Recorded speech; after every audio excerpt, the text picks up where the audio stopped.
Hey guys, it's Alyssa and welcome back to my YouTube channel. And finally guys, I have decided to make another makeup content because it's been a while since I filmed my makeup content. I think that was a year ago nung nasa condo pa ako and di na ako nakapag-film, and I've seen how much you guys love that kind of video or content. So I decided why not gumawa ulit ako ng mga makeup content since bumili ako ng mga makeups recently. This is for my TikTok. Pero kasi sa TikTok, ayan, tinan nyo, ang dami kong mga makeups na binili recently, but I like it kasi it really works on me. Kasi before talaga akong bumili ng makeup kit, nag-watch talaga ako ng mga reviews, content. Ewan ko ba, pero kasi feeling ko, pag tinitingnan ko lang siya sa camera, alam ko kasi yung mga makeup na para talaga sa akin. Like, alam ko kung ano yung mga shade na gusto ko. Before, hindi ko talaga alam. Pero recently lang na parang ang dami kong pinapanood sa TikTok and doon ko na found out kung ano ba talaga. Or I think hindi yun sa pinapanood ko. Feeling ko sa mga na-experience ko rin. Kasi I've tried a lot of shades and yung iba is hindi sila nag-work sa akin. And now, I finally found one. And I'm happy kasi yung mga makeups na ginagamit ko ngayon is updated na. Before kasi, yun talaga yung mga makeups na ginagamit eh. Yun yung mga makeups na trending. Pero now, parang feeling ko talaga complete na ako kasi meron na akong base. Before, hindi talaga ako nagbe-base. Like, I just use my concealer as my base. Like, you know, a literal foundation talaga. Wala akong ganon. But I'm happy that I finally found one. Anyway, this is gonna be a clean makeup look tutorial. So, if you guys are interested how I did this look, just keep on watching.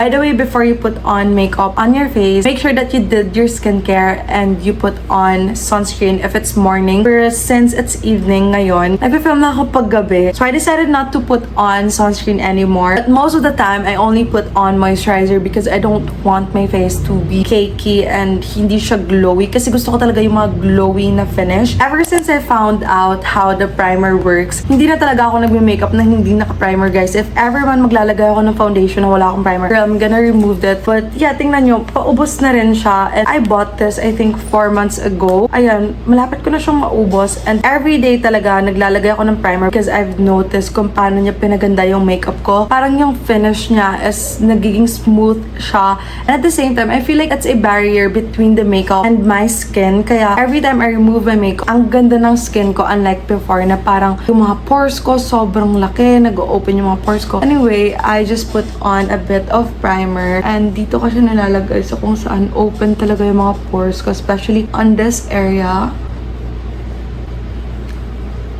By the way, this is from Get Ready With Me. This is their Life Proof Primer. Medyo nag-iba yung lighting ko minsan kasi parang sira na tong lighting ko. Anyway, I'm gonna proceed to my brows. First thing that I do before I put on my base is the brows. Kasi pag mayroon akong foundation, parang namumuti yung brows ko. Anyway, I'll be using this absidy na Sculpt and Hold in the shade Clear. First, I'm gonna put on a bit of product. And then, meron siyang brush dito sa ibabaw. You just have to pull the cover or the cap. Okay, so that's how I do my brows. Very simple lang. Look at the difference, guys. This is the side where I put on this absidy Sculpt and Hold, and then this is the side where it doesn't have products at all. Ang ganda. I'm done fixing my brows. Now let's proceed to this brow pen. It's from Get Ready With Me, Marble. I'm just gonna fill in the areas wherein walang hair or brows. Now that I'm done with my brows, let's proceed to my base. Finally, so for my base, I am using this foundation. Yes guys, gumagamit na ako ng foundation. Before, I don't use foundation kasi feeling ko sobrang bigat niya sa face. But when I found this foundation, gosh, eto na talaga yung ginagamit ko everyday. Since I bought this one, ginagamit ko na siya as my everyday foundation. So this is from Issy and the shade NM3.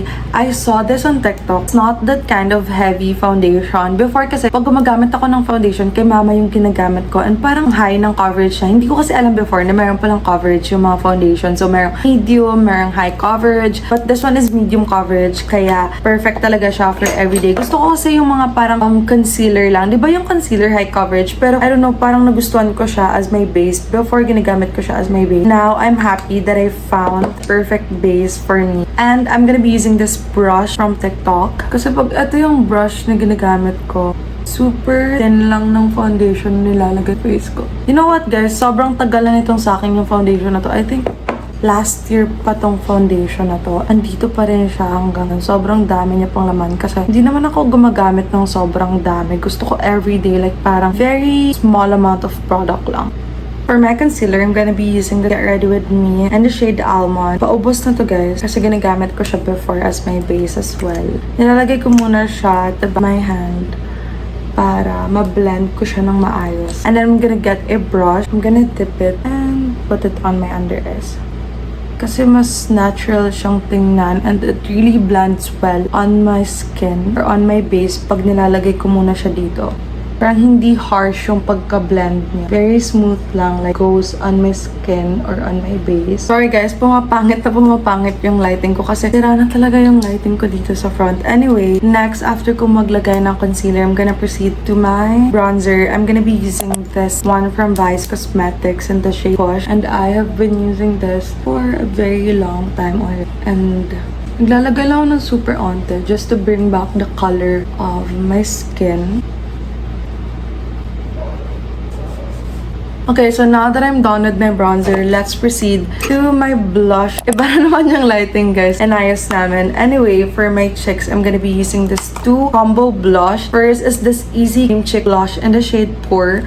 And then second is this Issy Powder Blush. Limutan ko na yung shade na to, but this is a very good shade for Morena girl. And that's the reason why I got this one. Kasi in person, I do have Morena skin. Pero recently, parang umiba yung skin tone ko. Parang medyo nag-light ako ng onte. So I'm just gonna put on this powder first. We're gonna be doing the Patrick Ta hacks. So first is the powder. Look how pretty the powder is. Ang ganda ng shade na to. Basta easy product talaga, guys. Grabe. You can't go wrong with issy if you wanted to achieve a natural look. That is the blush.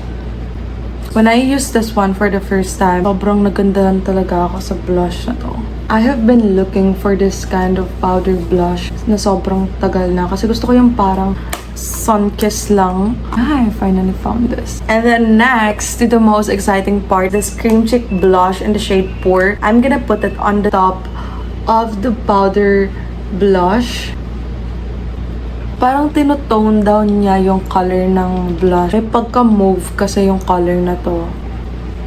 Okay, so for my eyes, I'm just gonna put on a bit of Vice Cosmetic bronzer para magkakulay lang yung eyes ko. Love how natural it looks like on my eyelids. Now let's proceed to my powder. I'm gonna be using this Absidy in the shade Honey. I have been using this for 1 week pa lang and I can really say that it's worth the money, it's worth the price. Yung finish ng powder na to is parang smooth na yung pagka-velvety. And I'm a very oily person and nag-oil up pa rin ako sa powder na to, but not that kind of oily na parang, you know, yung super oily talaga. Hindi. Parang kinokontrol niya pa rin yung oiliness ng face ko. So nag-retouch ako na to every after 3 hours kasi doon lumalabas na yung medyo pagka-oily ko. Pero sa ibang powder, nagre-retouch ako ng mga after 1 hour. Kasi hinihintay ko na lang talaga ubos yung Get Ready With Me ko. Tapos hindi pa perfect yung shade na nabili ko for my skin tone. Kaya medyo sayang din yun. Pero ginagamit ko lang since, ayun, binili ko na nga siya. And, yan. And I love to use their sponge kasi parang perfect talaga siya sa every angle ng face ko. And look at that. Very smooth talaga ng finish niya. So now, after my powder, let's proceed. I'm not gonna put on anything to my eyelashes kasi meron akong cluster lashes. Wait, I'm gonna show you guys my cluster lashes. So I have here my cluster lashes and ito yung ginagamit ko. I got this one from TikTok. Ito yung ginagamit ko ngayon. It's Luturel Natural Soft and Light.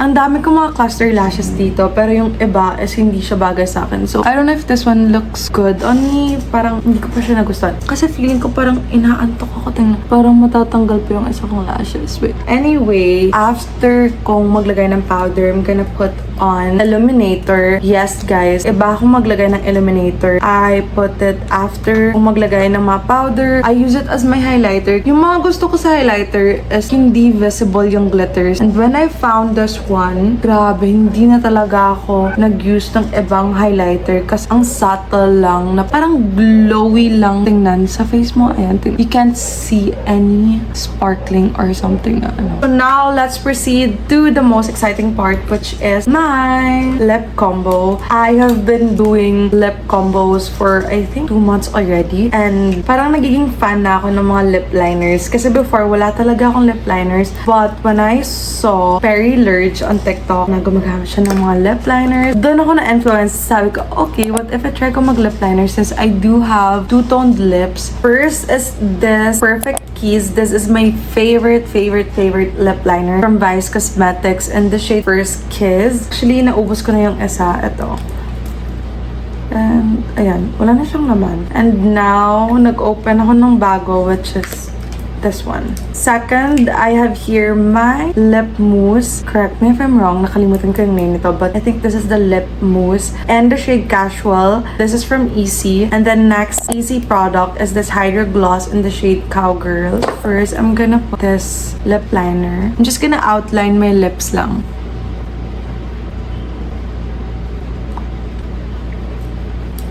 And I'm just gonna spread it on my lips. So after that, I'm gonna put this lip mousse. Perfect. And then next is this Hydro Gloss in the shade Cowgirl. Super onte lang. I'm just gonna fix myself and I'll be right back.